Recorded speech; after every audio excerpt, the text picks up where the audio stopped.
Welcome back for another episode of the Sports Playbook, where I'll give you a rundown of what's been happening in the world of sport over the last 7 days. You're joined by your host, D-Moz. This week has been a huge week in the world of sports, so you know the drill, the clock's ticking, let's get right into it. In AFL, Jeremy Cameron surpasses 700 goals in Geelong's victory. Jeremy has been kicking all kinds of goals this year. Cameron has surpassed 650 career goals in 2025. He's also become the first player to kick a 5-goal haul in over 7 Australian states and territories. That alone is pretty impressive. And Cameron is also 10 points ahead in the Coleman medal leaderboard with only 7 rounds to go in the AFL regular season. Cameron boosted 4 goals in Geelong's 72-point thumping over Richmond. In other games, the Sydney Swans pulled off a gutsy victory to beat the Fremantle Dockers by 11 points. The Swans very much shook down the thunder from the sky, with a thunderstorm rolling through Sydney only hours after that gutsy victory to keep their season hopes alive. For Fremantle, they now sit in 9th place, just outside the top 8, but they are very much in touching distance of that top 8. In netball, the West Coast Fever creates Suncorp Super Netball history.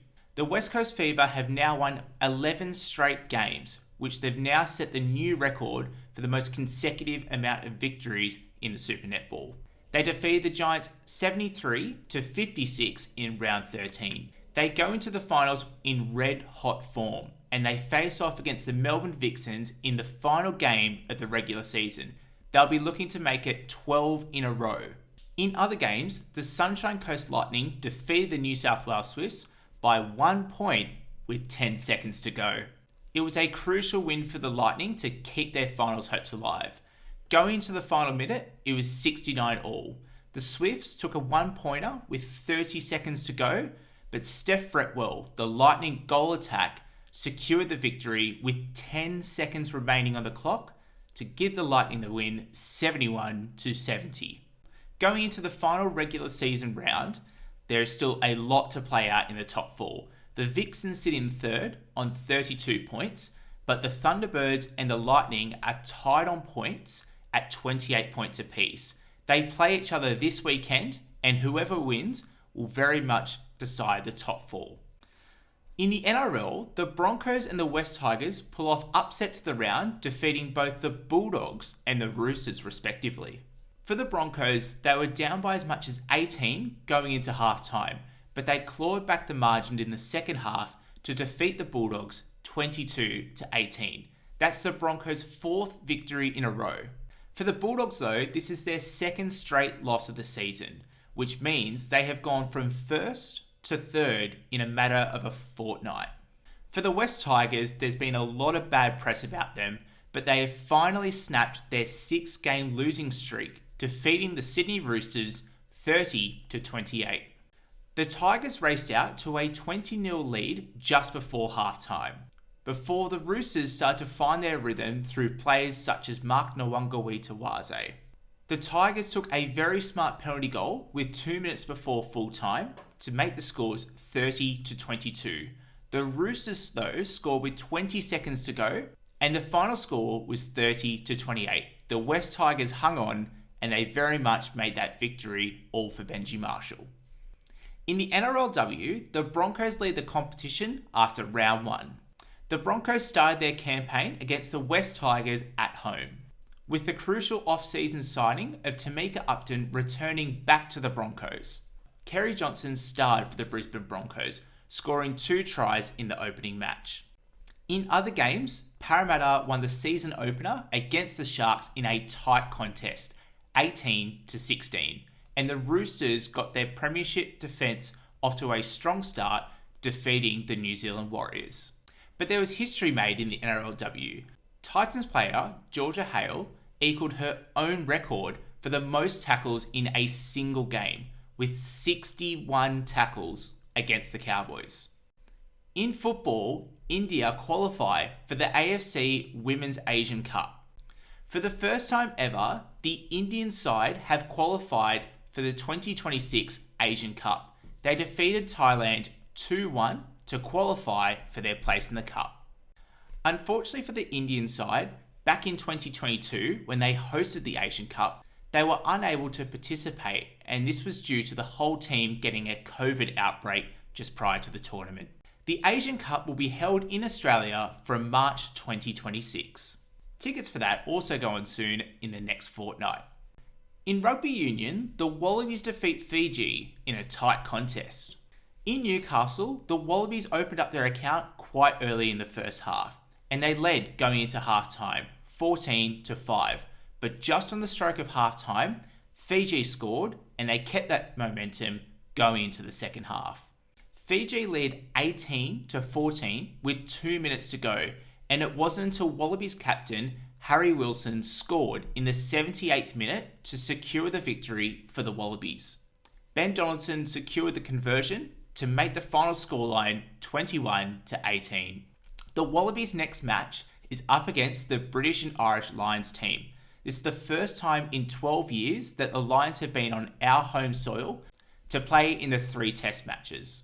The first will be on the 19th of July at Suncorp Stadium in Brisbane. In tennis, Alex de Minour unfortunately goes down to Novak Djokovic. In the recent round of 16, the Demon, as he's more affectionately known, took out the first set 6-1. But Djokovic overcame his slow start to win the next 3 sets 6-4, 6-4, and you guessed it, 6-4. Djokovic himself is trying to equal the record that's held by Roger Federer, which is 8 Wimbledon Grand Slam titles. Djokovic himself currently holds 7 titles at Wimbledon. Djokovic will go on to face world number 22, Flavio Cobollo, from Italy in the quarterfinals. And finally, in football, Diogo Jota is remembered in a touching service. Late last week, Diogo Jota and his brother Andre Silva were killed in a car crash. The Portuguese national recently celebrated their English Premier League title victory in May. In incredibly sad scenes, he leaves behind a loving wife who he married 11 days prior to the crash and 3 kids that they shared together. Diogo played 182 games for Liverpool and scored over 65 goals in the 5 years that he was at Liverpool. And with that, we will take a short break and after get into the burning rubber breakdown.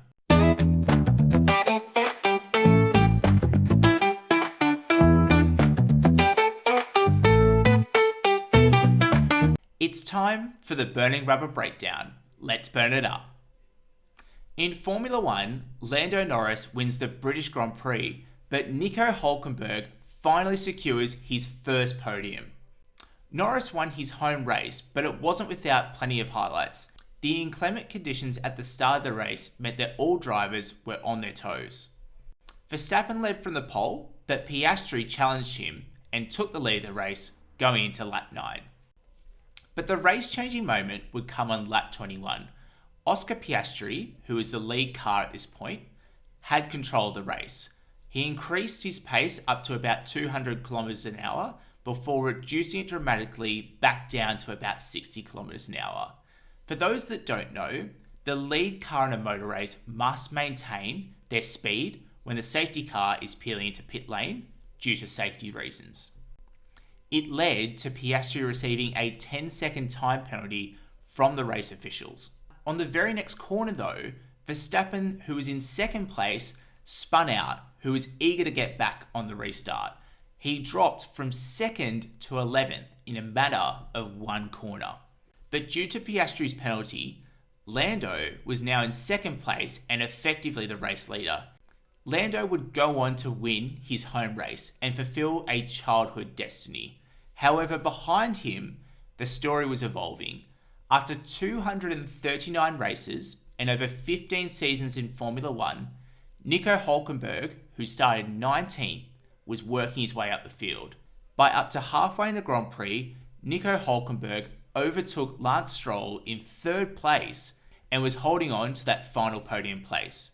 Lewis Hamilton and the Ferrari challenged him for the back half of the Grand Prix, but finally, Nico Hülkenberg got the monkey off his back and finally took his very first podium place and took the trophy in 3rd. he'd waited 15 years to stand on that podium and receive that trophy and look down at all of his team. For Kick-Sauber, they were very much anticipating to not be on the podium. So very kindly, Mercedes and Aston Martin donated champagne to Kick-Sauber to kick on their celebrations. In NASCAR, Shane Van Gisbergen becomes the most successful foreign driver in the NASCAR Cup Series. The three-time V8 Supercar champion went on to win in the streets of Chicago, a place which is very familiar to Shane, who won in his very first NASCAR race back in 2023. SVG, as he's more affectionately known, cemented his status as king of the Chicago streets. He took pole position and won 2 races on the weekend. 2024 V8 Supercar champion Will Brown returned back to NASCAR for the race, but unfortunately he would not have the same luck. On lap 3, he was involved in a multi-car pileup. It wasn't his fault though, he was just going around a blind corner and got caught up in someone else's accident. That is your burning rubber breakdown for the week. And now it's time to get into our fast fact for a pub chat.